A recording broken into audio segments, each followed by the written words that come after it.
It's Conduit News Radio with Paul Harrell. Folks, hey, welcome to the program. We have Mr. Mark West on the line. He's a Libertarian, and he's running for governor. Mark, welcome back to the show. Paul, thanks so much for having me back on, man. I appreciate the opportunity. Absolutely. It's always good to talk to you. I think the last time you were on the program, I was actually in your hometown of Batesville doing a live remote. Is that right? Yes, it was. Well, Josh Waters had me on last week, but the last time I've been on with you, yes, you were here in Batesville, and we were talking politics then, and here we are dealing with the dirty and the ugly today. Yeah. Well, I know we really are. And I guess I would just love to get your take on all of this. I mean, we have essentially the whiteboard last week said the moral low ground. And the reason it did is because, we do have a lot of people that switched, quit voting for Democrats and voted for Republicans. I guess really based on the idea that they were the party that it stands for more morality or those sorts of things. And yet here we are, those in leadership who are Republicans are being, caught stealing from the taxpayers. What's your response to that, Mark West? Well, I think that this here just shows us how deep the swamp really is and how far its tentacles reach. No party is immune from it. This is where libertarians, this is where we come down on government. We have this understanding, of course, me as a pastor, I understand that all have sinned and we're all sinners, and I've never understood how we somehow believe that because we elect people to a government office, that somehow they magically are going to become not sinners, and suddenly they're going to be immune to all the influences that normal people are. This level of corruption, though, that's being exposed, I'm concerned that it may just be the tip of the iceberg, and that as we go through this election season, we're probably going to see more and more of it just kind of trickle. As Donald Trump in the last campaign talked about Hillary, there was just this drip, drip, drip, and I think we're going to see this drip, drip, drip coming out of Little Rock, and what we've seen this week, this whole lobbyist scandal with Rusty, it's hitting people around ASA. It's hitting Jared with the Teach for America thing. I mean, it's hitting a little bit everywhere. It runs deep. You talk about your whiteboard. I've got a whiteboard that I keep in my office, and we track the polls with it. And what I have is I've got, using the latest poll, I've got corruption sitting at 87% of the vote, and the vote sitting at 13%. And I think we can do better than that.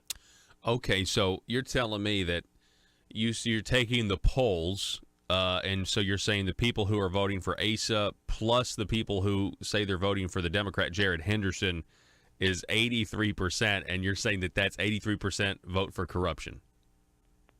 87%. Yeah, that's a vote for corruption. Wow. They're both involved and tied up in it, and the only way to get rid of it is to vote for something that is totally different. And right now, I'm the only option that's going to be on the ballot that is going to be totally different. And, we are working on a plan because we know that Hendren and his commission are going to come out today, and they're going to come out with a way of trying to slap legislators on the wrist and pat them on the back and say, try better next time, maybe don't get caught next time. How about that?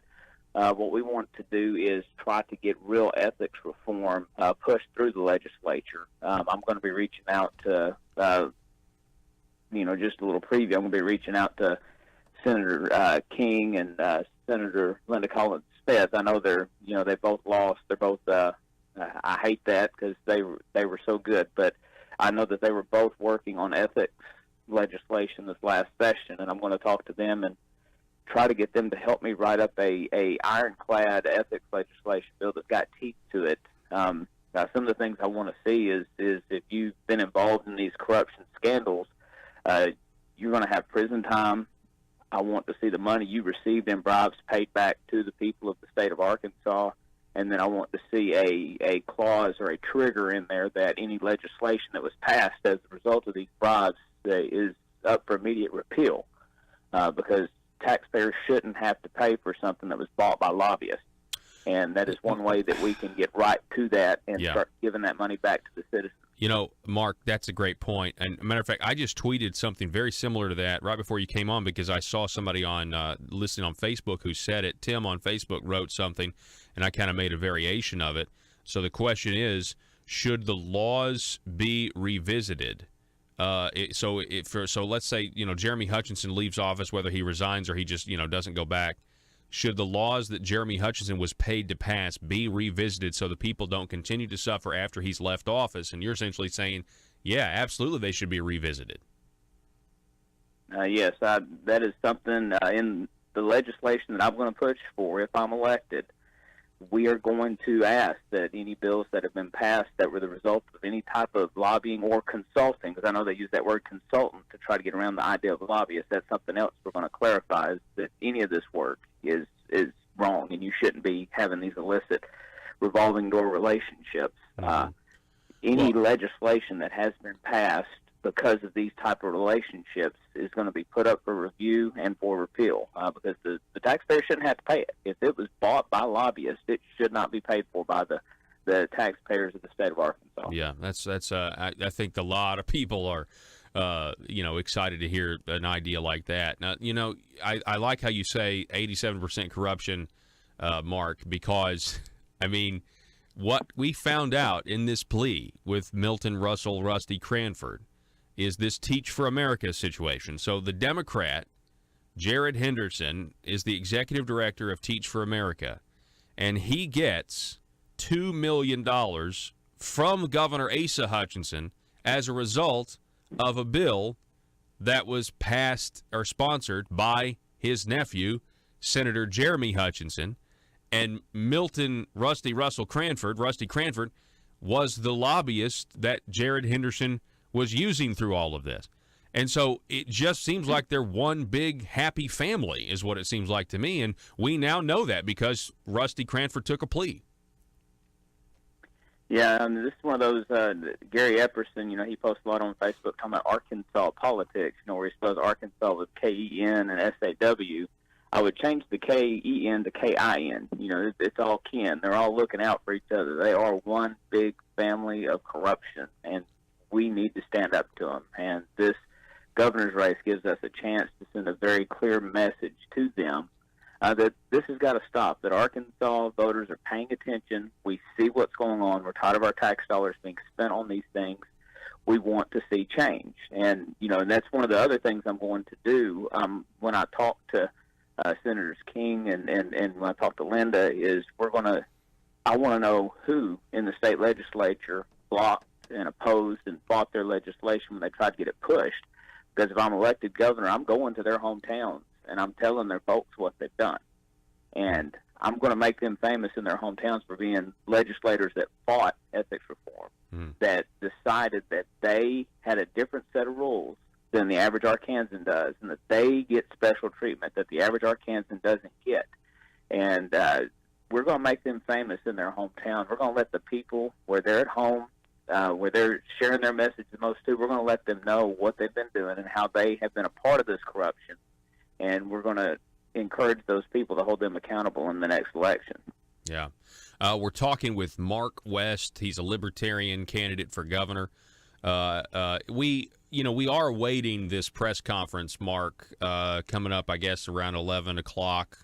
You mentioned Senator Hendren, Senator Dismang. Senator Hendren voted against Brian King's Medicaid disclosure bill, and now they're coming out and they're going to make some sort of ethics announcement. I'm told it's going to be a rule change of some kind, a required disclosure and that sort of thing, and then at a later date, maybe they'll come out with laws or something like that. I hope. I mean, listen. For the sake of the people, I hope whatever they propose is not just talk and not just bluster, and I'm assuming you would too. But it does certainly. Let me ask you this: do you find it just a little bit hypocritical that the leadership is now concerned with this because the mainstream media is concerned with the corruption, the culture of corruption at the Marble Palace? I mean, it's like where were they this whole time? Well, there's the old saying, and I'm not sure where it started, but it was apparently somebody who knew what they were talking about when they said it. Coincidence is not real in politics. There's no such thing as coincidence in politics. These guys had their chance, and they fought it. They voted against it. They made sure that these changes didn't happen because they didn't want it in the law.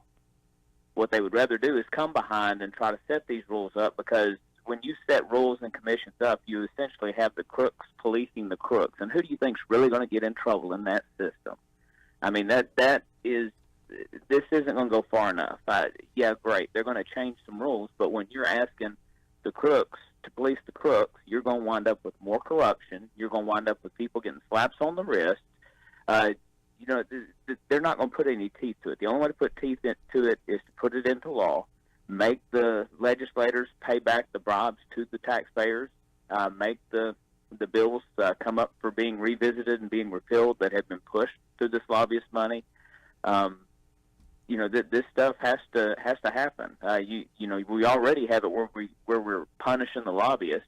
So we need to start dealing with the legislatures, because for me, I believe that the public trust is a sacred trust. And if you have violated that trust, willingly violated that trust, then you should be seeing prison time. You should have to repay the taxpayers what you've stolen from them. And whatever bills you've done to take more tax money from them or to benefit special interests, that money needs to come back to the taxpayers. Yeah. We've had enough. There's no reason that we should have to sit idly by while these swamp creatures keep doing what they do. We need to drain the swamp in Little Rock, and that's one thing we're going to fight for if we do win the governor's race. So we're talking with Mark West, the Libertarian gubernatorial candidate. Now, Mark, talk a little bit about the Libertarian Party, and what I mean by that is specifically ballot access. And if you get to a certain threshold, you guys aren't going to have to go get petitions next time for ballot access. Is that correct? Right. We spend $30,000 to $50,000 every election cycle just to get on the ballot. If in this governor's race, if I receive 3% of the vote in this governor's race, we are established as a political party in the state of Arkansas, and we have ballot access, so that money that we've been spending and all the time we've been spending to get ballot access will actually get to put into building our county chapters, getting our infrastructure in place so that we're ready and set up all over the state when it comes election time, rather than having to start, because we always start from the rear. We have to get to the ballot. Well, the Republicans, the Democrats, when they announce, they're running, all they have to do is go through the primary, and some of them don't even get primaries, and they've got ballot access if they can just get their party's nomination. For us, we have to work and work and work just to even get the access so that our nominations can get on the ballot.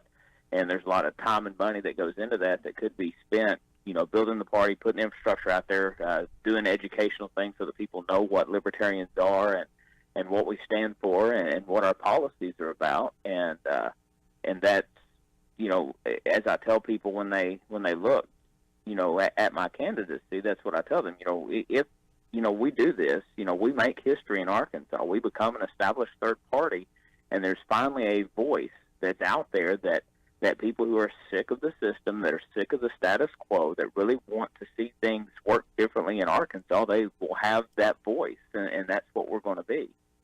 It's an undeniable point that the system is certainly blurry.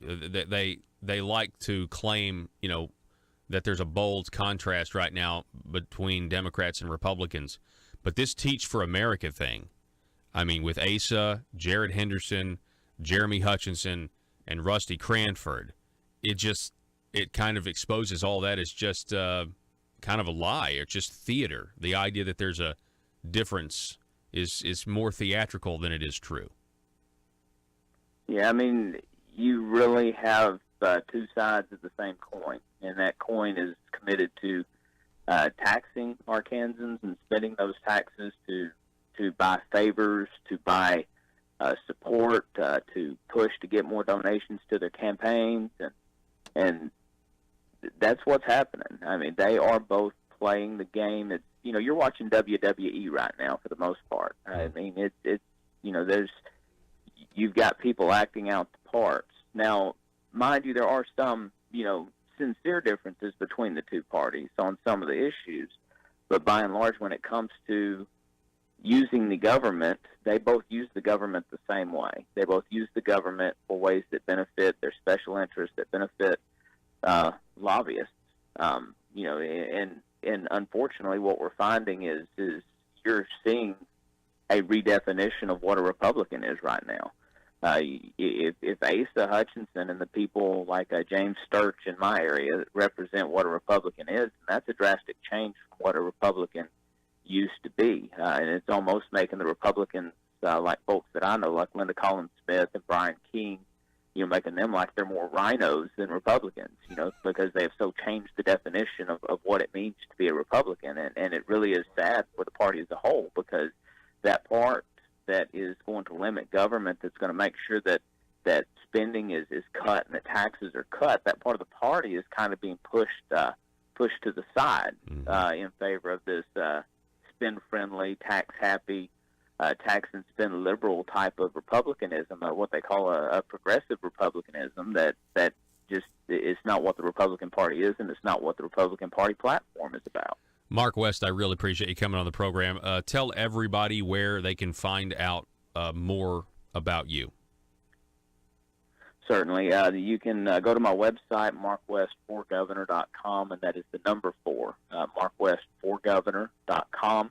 You can also find me on Facebook and Twitter at markwest4, or markwest, the number 4, and then GOV. That'll pull me up on Twitter.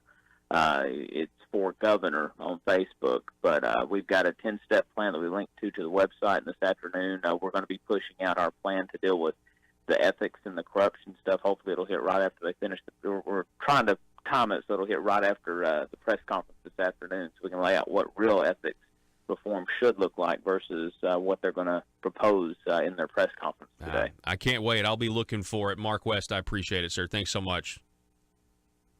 Thank you, Paul.